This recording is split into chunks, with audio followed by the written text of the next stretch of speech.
I'm in a land of extremes. It's the most northerly country in Europe. It's got one of the coldest climates, and it's certainly one of the most affluent. And for a peace-loving country, it was once home to the most fierce and feared nations on earth, the Vikings. This is Norway.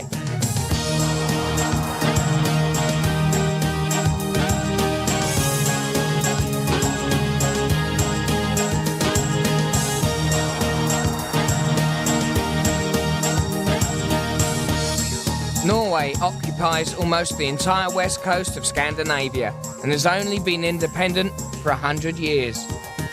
From Stavanger, I journey north through Bergen, Voss and Stryn before crossing the Arctic Circle to visit the Sami tribes in Lapland. Finally, I fly to the remote island of Spitsbergen for a trek into the Arctic wilderness.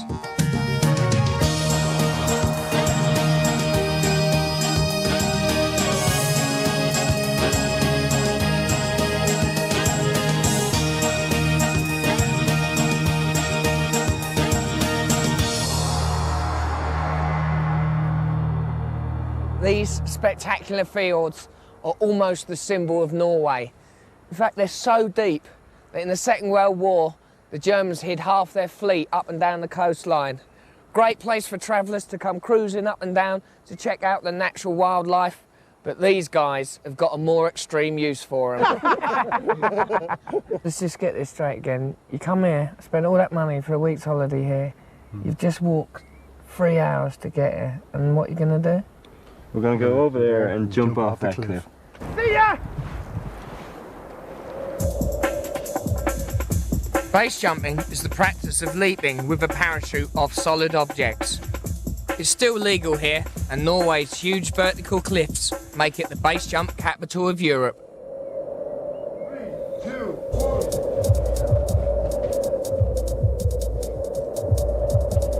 1. To jump here, you need to have taken at least 200 free falls from a plane. What are you feeling? Scared. Yeah. The only way to describe it. My heart's pounding, my knees are knocking, and I feel sick. Yeah.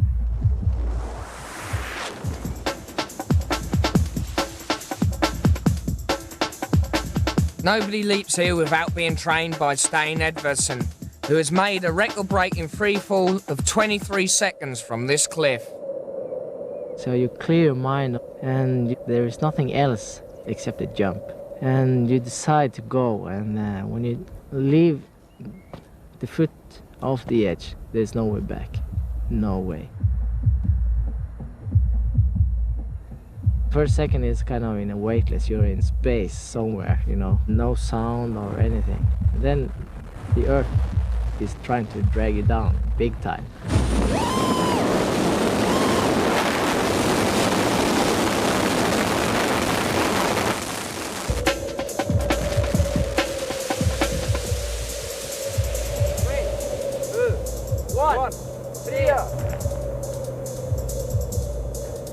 You can hear the sound of the wind, then you start fly. For real, actually. Yeah, and that's very nice. Okay. I know why the birds sing. You know why they sing? I know why they sing. Oh, Lord! I swear to God, when they jumped, I thought I was going to go. God knows why. If you do come up to the top of the fjords, it's really dangerous. Don't go near to the edge. Don't mess about, because just one gust of wind can...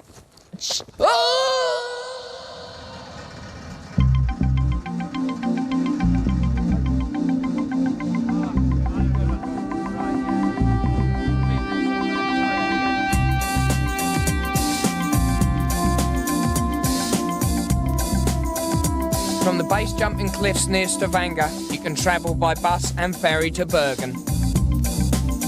So much water that you got to take a ferry, and then another one. Everywhere you go, you got to take a ferry. Because what it is, just one journey. This one, 3 ferries.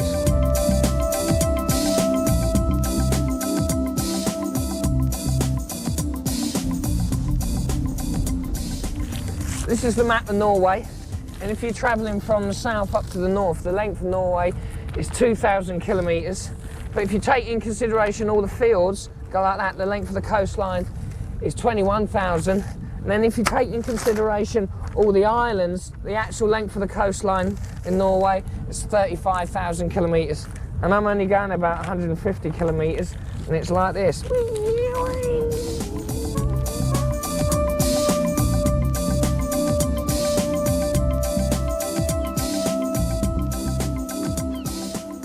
Down there, or there, I think it is the city of Bergen somewhere.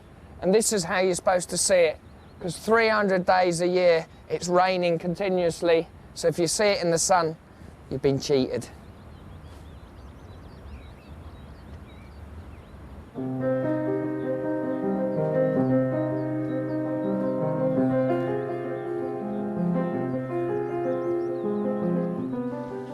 Because the accommodation in Norway is so expensive, one of the cheapest ways is to stay in someone's house. You have to go through the tourist board to sort that out. And this is where I'm staying.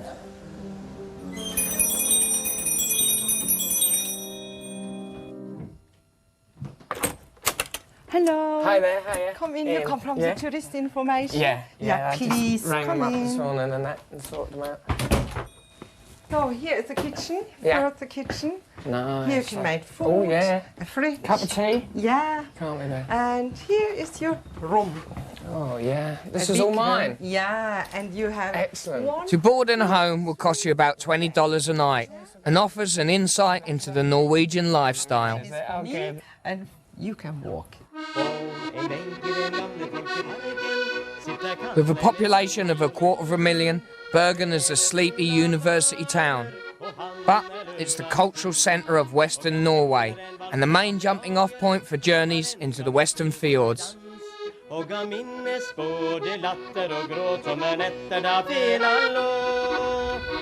hard to believe that this is the second largest city in Norway.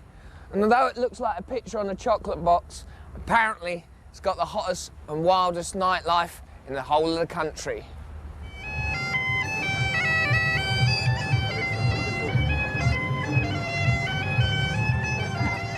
So night out in Bergen, that's the one to be, yeah? Yeah, definitely. Yeah. Large one, I'll tell you. I'll get these. So yeah, how much is that? I'll get 480 kroners. Yeah. About 40 notes, mate. 40 quid? Yeah. $60? Yeah, tips for and a all, round? Cheers, mate. I'll tell you, I'm a happy man, I'll tell you. Why? Norwegians will never get around in. Really? Yeah, everyone's got to learn the hard way. Oh, tell me now.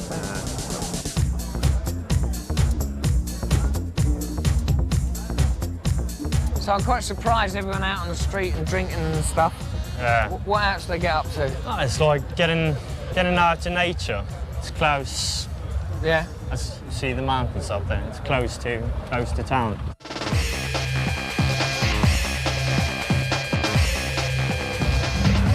Graham told me getting every club in town, but we've got a bit of difficulty now. I might have to go in and sort it out. Oh, we're going to go back a queue.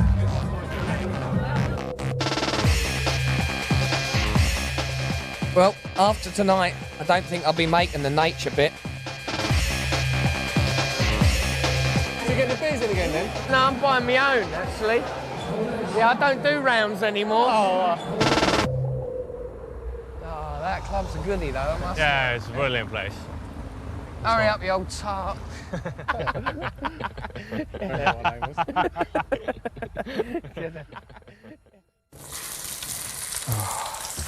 This is my cure for a hangover. Bit of eggy bread.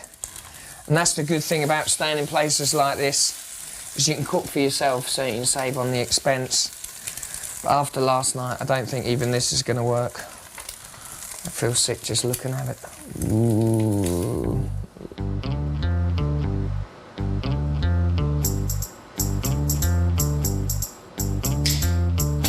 An hour's train ride away from Bergen are the misty mountains and lakes of Voss. The ticket costs $15 and the trains are 100% reliable. Well, most of the time.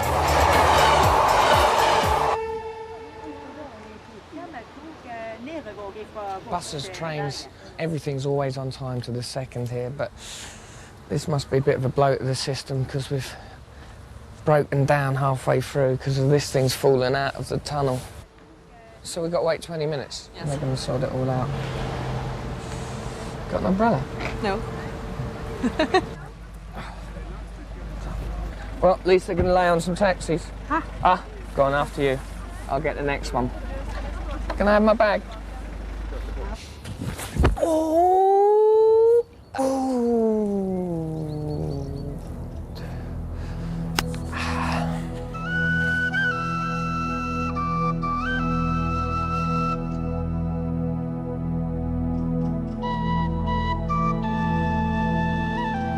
The cheapest accommodation by far has got to be camping, because here in Norway is you can camp anywhere for free on private or public land, as long as you're about 150 metres away from the houses. And there's Voss over there, so I should be all right. Pick this nice, quiet, secluded spot. Don't have your own camping equipment? Try getting it from the tourist board, just 10 minutes from Voss station.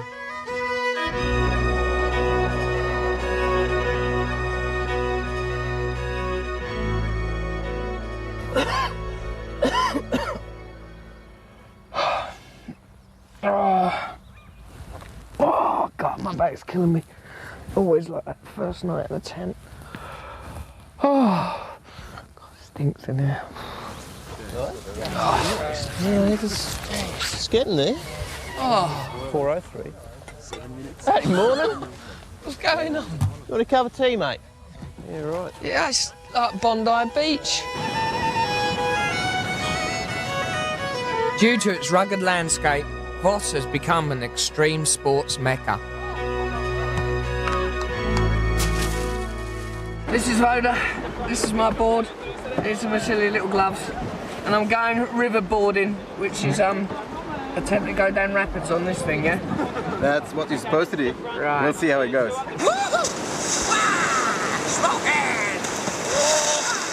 Try then to swim a couple good strokes like this. And turn the board and go back. Kick, kick, kick, kick, kick, kick. And turn the board. That's good. Hard, isn't it? You will start to get used to it, though. I hope. Quick one. Hey! Oh. Very good, Ian. Very good. Continue swimming. And then angle it downstream. Down. Downstream, like so.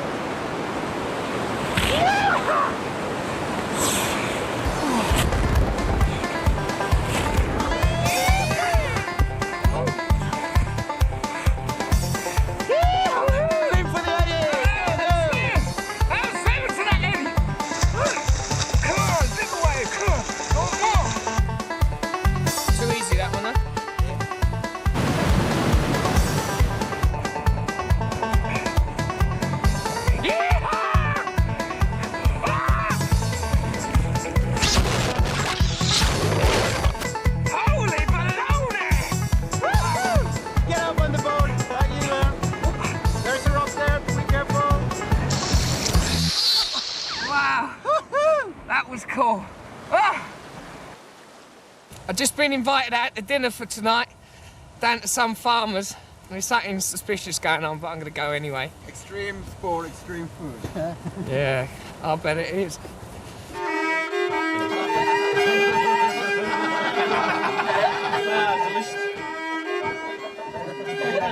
you go, hang in there. There you go, there you go. Super glue on your lips.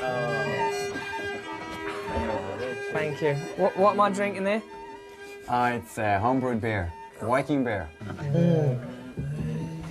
Oh, that's nice though. Well, it's something they've been making in the villages at the farms for ages. Some of them are selling it, but I don't think it's really legal. Like for us, we could get a hold on it, but you need to know somebody that makes it. I love it actually, I love it. It's a cross between beer and wine. Oh, and it is strong. Look at my cheeks.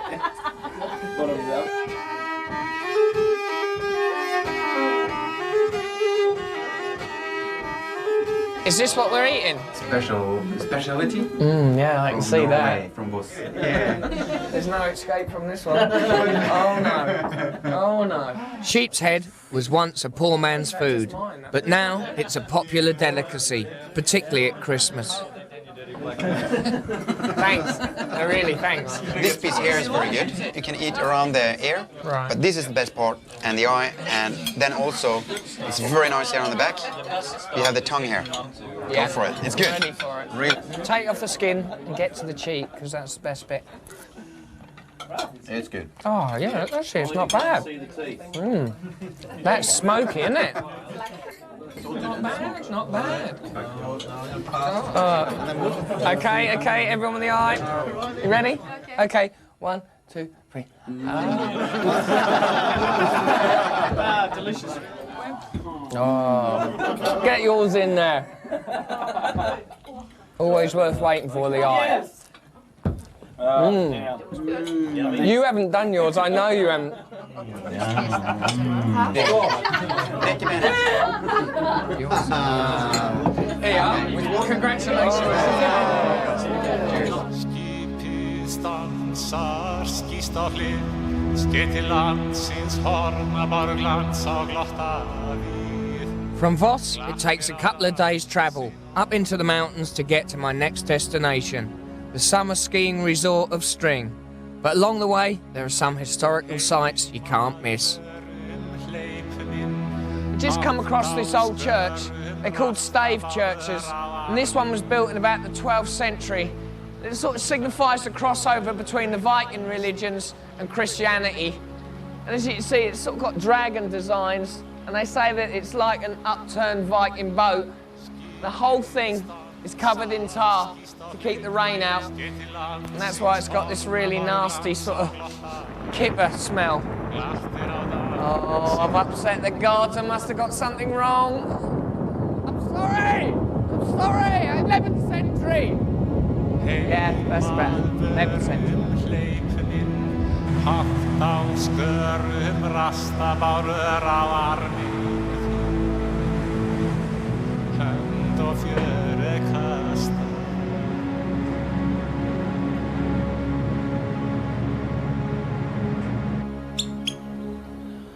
Well, it's been raining for days and days and days, and everyone said, no, it's usually sunny this time of year. And now, at last, the sun has come out. I'm going to make the most of it, because it is beautiful.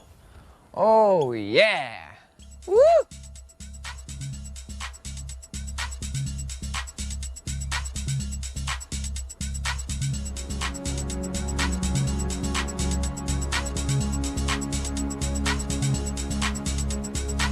Skipið stansar skýst á hlið, skeið til landsins horna bar. How far, Scotland? Might be 6 days. 6 days? From here to get out. This is a replica of an old Viking boat, and this family have been making them for over 500 years. And what it was, the Vikings in Norway, there was not much land to farm, so they had to go to sea. And they went as far as the Shetland Islands, Scotland. They went to Dublin and established that in Ireland. They also went as far as North America.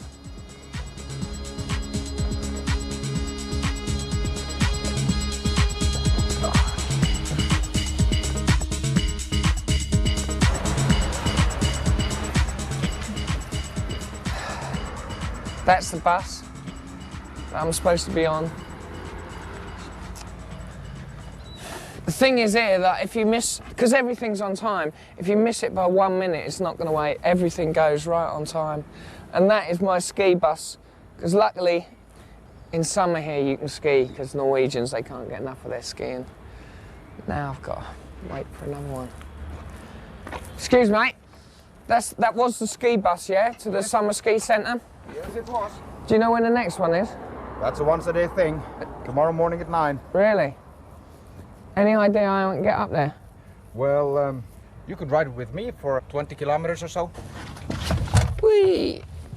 Norwegians love to talk about Norway, and Olav, a raspberry farmer, was no exception.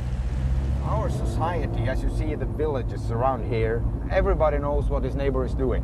Right. You know, you wake up in the morning and you see smoke coming out of the chimney from your neighbor's house and you know that everything is all right. Yeah. You know they're burning bodies. You know, I think Norwegians, they care about each other in a more honest way. Yeah. Yeah. Perhaps it's because there's lots of money as well. Yes, I'd say 2/3 of all Norwegian families have a second home, you know, like a cottage in the mountains or a hut by the ocean or something like that. They retire every weekend for this, you know, private little spot of their own, and they'll come back to work on Monday morning well rested. We stopped at a summer farm in the mountains where every year a lowland farmer moves his family and livestock for the summer months. So why have they got grass on the roofs here all over? See, that's for insulation. You know, in the winter when it's cold, there are snow on top of the houses. That gives very good temperature inside the house, and with the grass underneath, you don't have the snow slipping off the roof all the time. It stays there until the spring. And in the summertime, when it's warmer, it lets air out, so it doesn't get so warm inside the houses.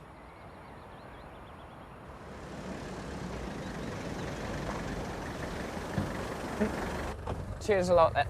Thanks for your amusing company. Thanks a lot. See ya. Well, that's my lovely lakeside view.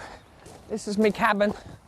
Costs 320 kroner a night, which is about $45. Sleeps 4 people, so if you're travelling in a group, it's nice and cheap, but if you're like me, sad and lonely, it can be expensive. It's just like a shell of a room, really, but it will do. One thing you got to remember is that there's no blankets or bedding, so you got to bring your own or it's extra in the price. And the same with the kitchen as well. Look, the cupboards are bare, nothing in there. So you got to bring all your pots and pans and your tea and stuff. Another thing, you've got to leave it as you found it, so you got to clear up or you're frowned upon.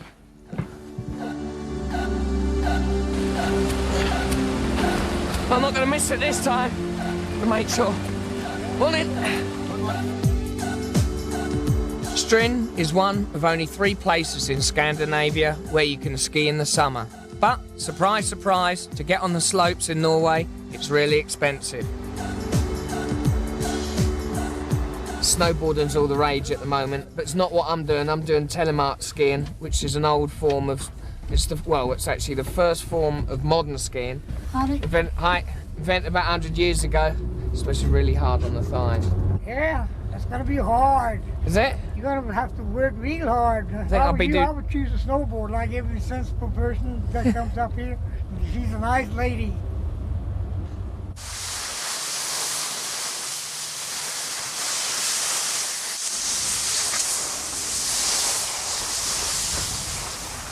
So what is the difference between this and like alpine skiing? When you should turn, you do like this. You bend your knees like this and lift the heel up like that. Yeah. Why? Why? Yeah. It's more comfortable. Yeah. Also for cross-country skiing. You can use the same skis, same equipment for cross-country skiing. You see my body? It's like a banana. Your hips. Yeah, but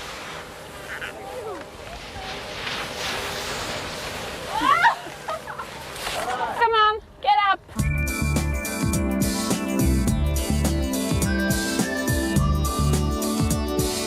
Here it comes. Come on.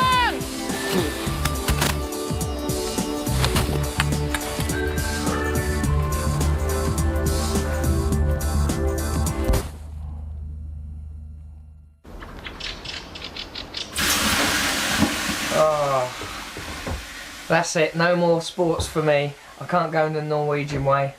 My body's aching, it's falling apart, so I've come in here, the sauna, to relax and enjoy. Well, you haven't jumped into the glacier lake yet. No. It's quite cold. Is it? How cold? It's the coldest water can be without being ice. Is it? Yeah. What, you can jump in there? Yeah. Alright then.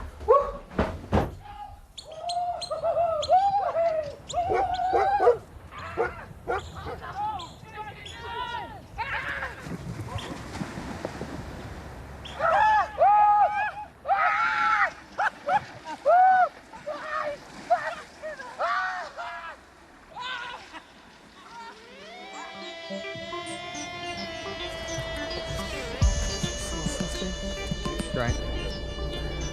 This is the beginning of 1,500-mile journey 48 hours.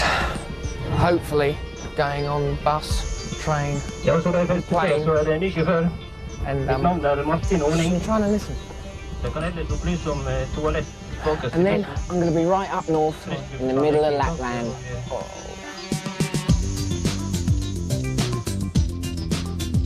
Long distance express buses are probably the cheapest way to get around Norway, but not the most comfortable. The first part of my trip north takes me 300 miles to the city of Trondheim.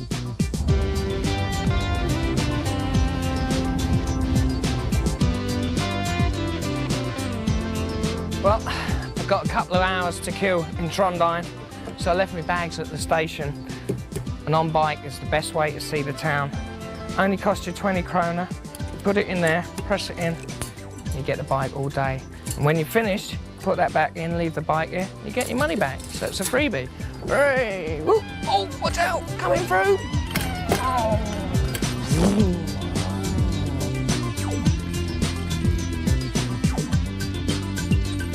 This thing is a brilliant local invention. It's a lift to get up steep hills, and it's a freebie. Put your foot down on there, press the thing, and a bit of metal comes up and takes you up the hill. Oh, come back here. Get back. Oh. Hey. Whoa.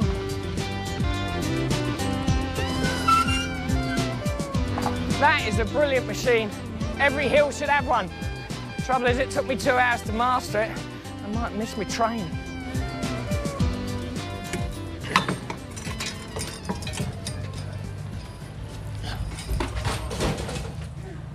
It was either retrieve the 20 kroners for the bike or miss the train, and I wasn't about to waste $90 I paid for my sleeper car. Well, that's the last sunset I'm going to see, because 400 miles down the line is the Arctic Circle, and the sun ain't going to set for the whole summer. Around the Arctic Circle, the sun doesn't sink below the horizon on Midsummer's Day. As you travel north, the number of nights without darkness increases. Crossing this line, I was entering the land of the midnight sun. Look at that. It's 3 o'clock in the morning and the sun ain't gone down. We're not even past the Arctic Circle yet. It's free to a birth like sardines. Everyone's body clock is out. No one can get to sleep. You awake? You awake? It's a joke. This guy is cleaning his bloody socks in the sink. Oh. Well, at least I managed to get a couple of hours sleep. But I was up all night, so I rang home and made sure that everyone else got woke up. But come and have a look at this train. Norwegian trains are a lot like Norway itself. Long, winding, well kept, and with something for all sections of society. These are like compartments for disabled and sort of big family rooms. There's a family. This is the only place you're allowed to smoke on the train. This is the cancer ward. This is the kids area. And then it goes on for about 5 carriages more and cheaper seats.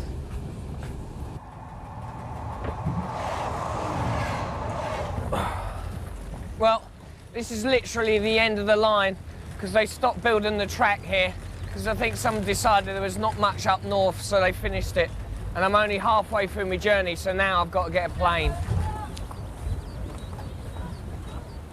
Some places you go, the breakfast is included, or you pay a certain set fee for breakfast.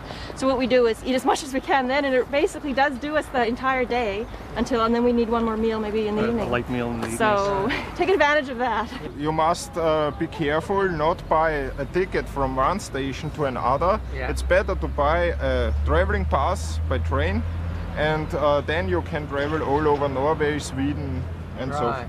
So get a travel card. But you need to get always a reservation. Yes, that's the tip. Very important to have a reservation. Yes, that's right. Because of the long distances, people use the planes like buses. But as there's no seat allocation, if you want to get a good seat, you've got to bustle in and get there. Oh, excuse me. Don't bustle me. I'm trying to get to...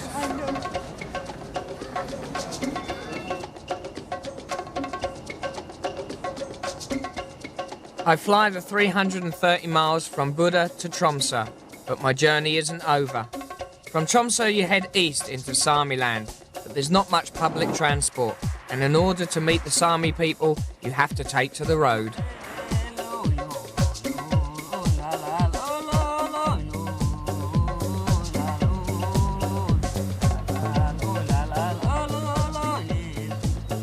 Just crossed over into an area known as Sami land.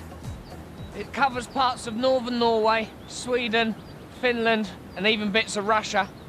Most people actually know it as Lapland, but it's called Sami land because it's here where the Samis have herded reindeer for thousands and thousands of years. And it's certainly getting colder. Hi there. Hiya. Just going up the road for a bit? Yes. Yeah? Brilliant. So where do you live around here? I live everywhere. You live everywhere? Yes. What's that mean? What do you mean everywhere? I'm the reindeer farmer. You're reindeer farmer? Yes. So what do you have to do? Follow the herd? Yes, I follow the herd. We shall make the labo. Make a what? Labo. What is a labo? Labo is the... like the Indian teepees. Yeah? I can show you. Yeah, all right. Yes. Yeah. You can take here. Right, okay. And then you walk around. Walk around? Walk around this. Yeah. So, Ollie Matters, did you live in one of these all your life or something? Yes. Labo is house we take everywhere and make it. Yeah. So how old were you when you moved into a house for the first time? I was 8, 9 years old. 8, 9 years? Yes. And before that, always in a labo? Yes. Like this? Just put one of my special scout knots on.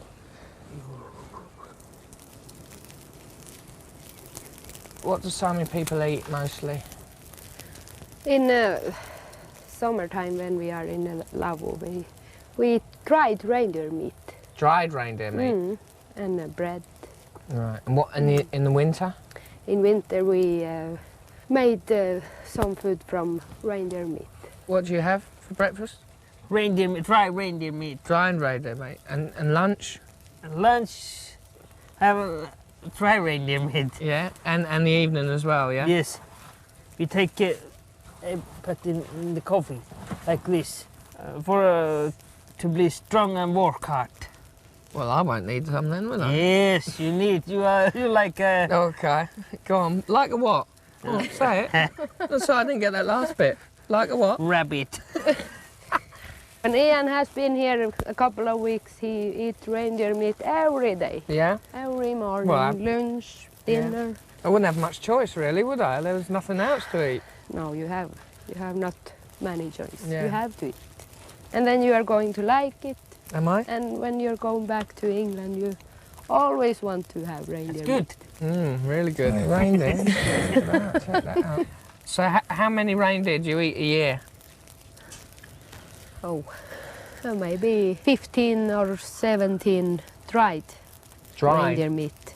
15, 17 but the other... 20. 20? Yes. So about 15 dried and then 20 cooked? Yes.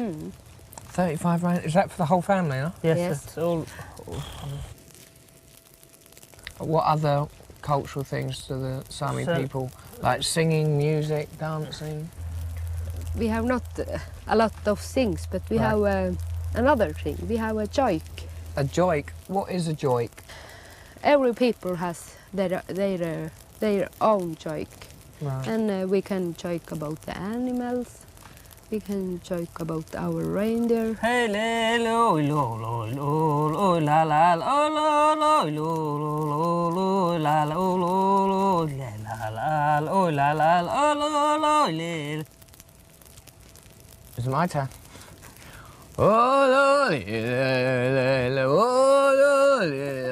That's like an Indian dance, Oh, is rain it? dance. All right, sorry. What, go on, what was it more? Oh, I've lost it.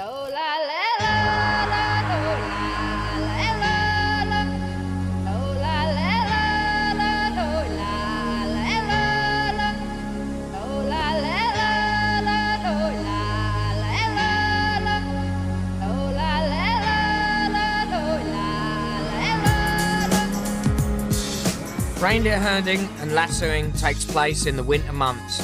Most Sami celebrations and festivals take place at Easter, but I was lucky enough to be invited to a summer wedding in the heart of Sami land, County Cana.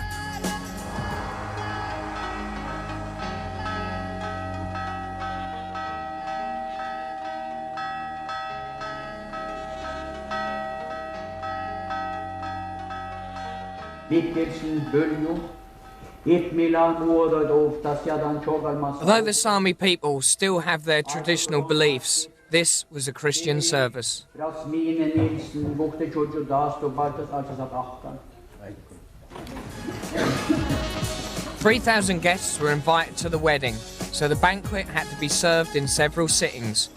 And see if you can guess what was on the menu. This is the reindeer stew. Apparently they killed 18 reindeer for this wedding, and family members like cousins all provide 2 each. And here it is. Yeah? Some more? Traditional Sami dress is colourful and decorative, but it also has hidden meanings. What about the different colours in the costumes? Does that mean anything? Yes, it's in the costume, you know, the costume is different from place to place. People who have lived here, they can see in where I come from. Right. When I go with this tract. So when you look around, you know where everyone's from different places in Norway. Yeah. The belts, what do the belts mean? The square ones, if you have a square button on it, then you're married. But if you have like the ones we have, we are single, we haven't married yet. So you probably want to use this one. So yeah, she's single. See you later.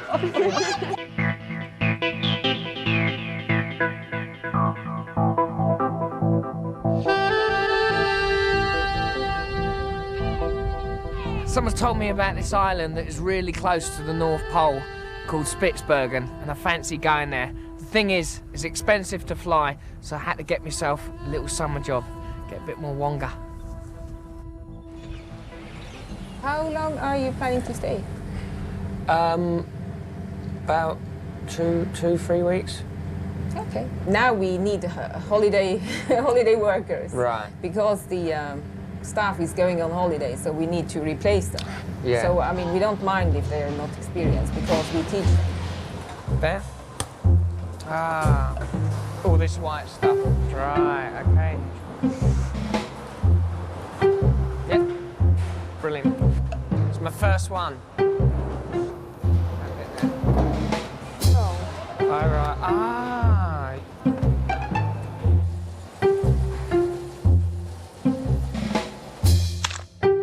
3 days I've been on this machine. They haven't even moved me up to gutting. Beryl, cover me. Keep a lookout, girl. Keep your mouth stuck, yeah? Right. Fish goes over, slide out, slice down there, slip it off. You can earn up to $2,000 a month gutting fish, but is it worth it? I know them all by name. Harry, stop that. You'll all get some. There's enough for everyone. If you could smell what I could smell, you would not come here.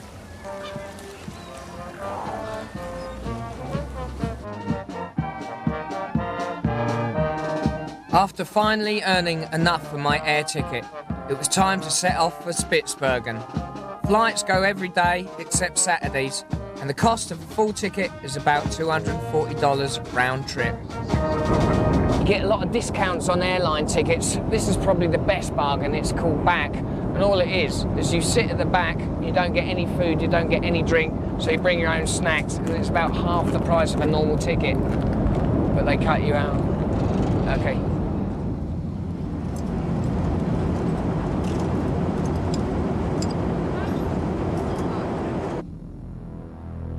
Tromsø is a 2-hour flight to Spitsbergen, a piece of Norwegian territory in the far North Arctic, home to 2,000 people and 5,000 polar bears.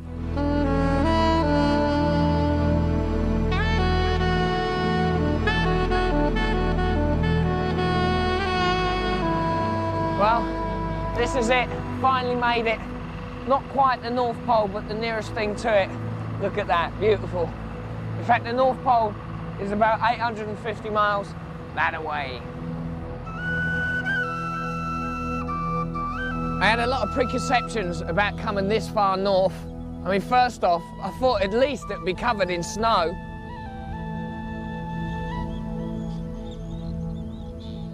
In fact, the climate here is surprisingly mild in summer, and the town is surprisingly developed, with its shopping mall, sports complex and university. One difference though, it is occasionally visited by roaming polar bears.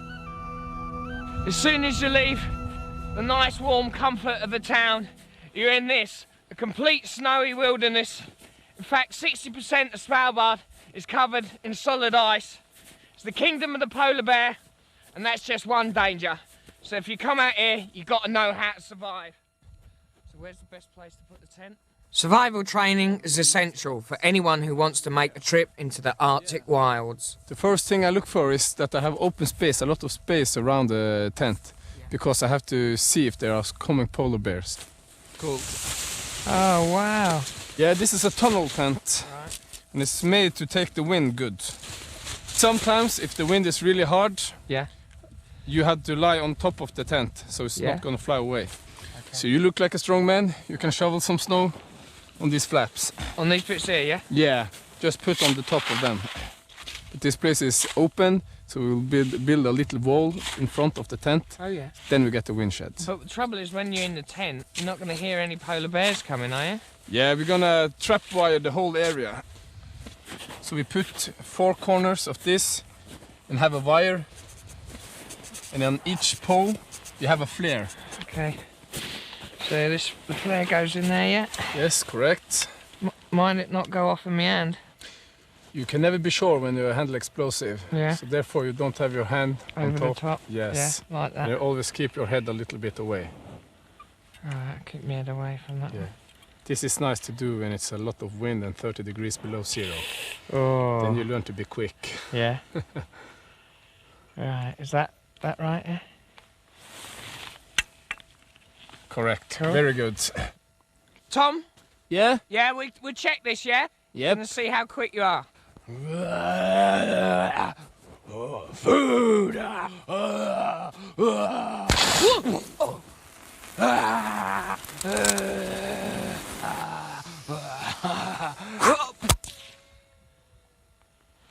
Good. What? You cannot hear? Everybody who wants to go out in the field need to have a gun. Yeah. So it's very easy to get a license. You don't need a license for a rifle. So does everyone walk around? Is it like the Wild West in town? In town, you are not allowed to go with a rifle like this, because then nobody knows if it's loaded. So to make sure that people see that your gun is not armed, you have to take this up and back, so that people can see there is no bullets in it.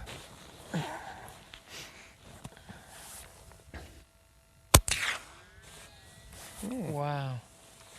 Ooh. Very good. Yeah, got you it. hit it. Wow, that's good. So am I ready then? Yeah, now you're ready. Yeah. But if the wilderness ready for you? I just scrounged a lift to New Orleans on the helicopter. Oh, God. I'm going to meet some divers up there for some scientific project and try and scrounge a dive as well. And as the weather's so good, I think my luck's in.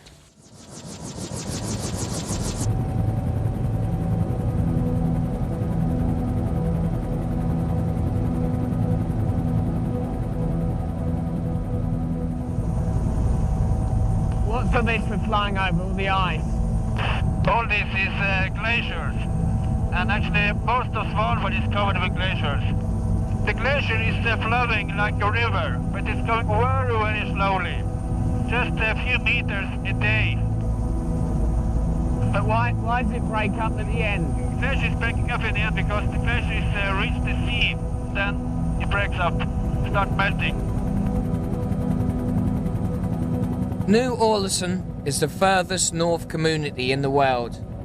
200 scientists live here, using the ice and the sea is a huge laboratory. Right. Hi. I'm Wolf. Hi, Wolf. Are we diving today? Yeah. Yeah? What are we diving for? We're going to dive for algae, for macroalgae. Right. To sample some. Yeah. And we have to do some light measurements today. Is it going to be cold? Yeah. The water is about 1 or 2 degrees at the moment.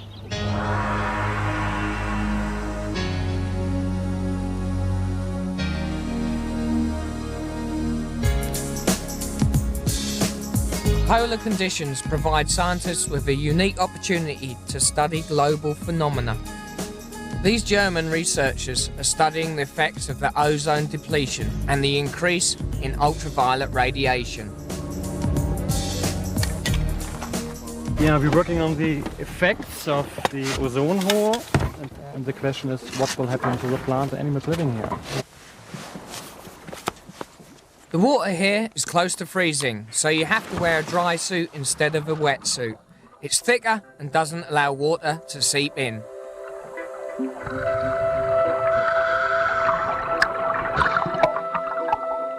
Samples of algae and seaweed are gathered and tested to measure the amount of genetic mutation caused by increasing UV.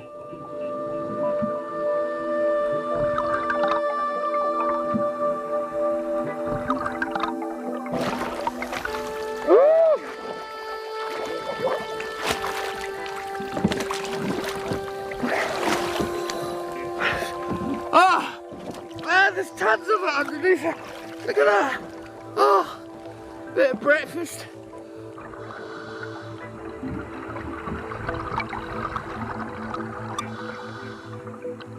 As a traveller, you can come here to ice dive, but you must be well equipped and you will need to be an experienced diver.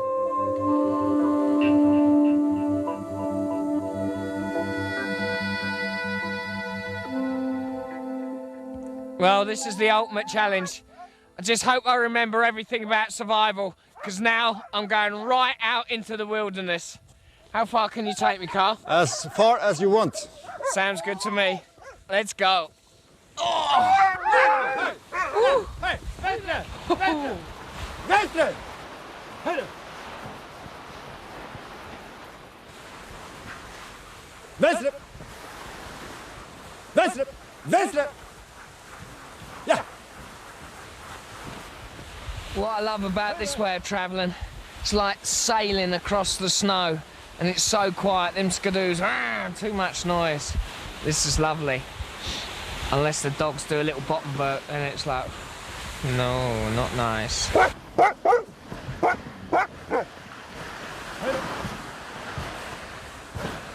Venstre! Venstre! Venstre! Cheers, Carl! Okay, cheers!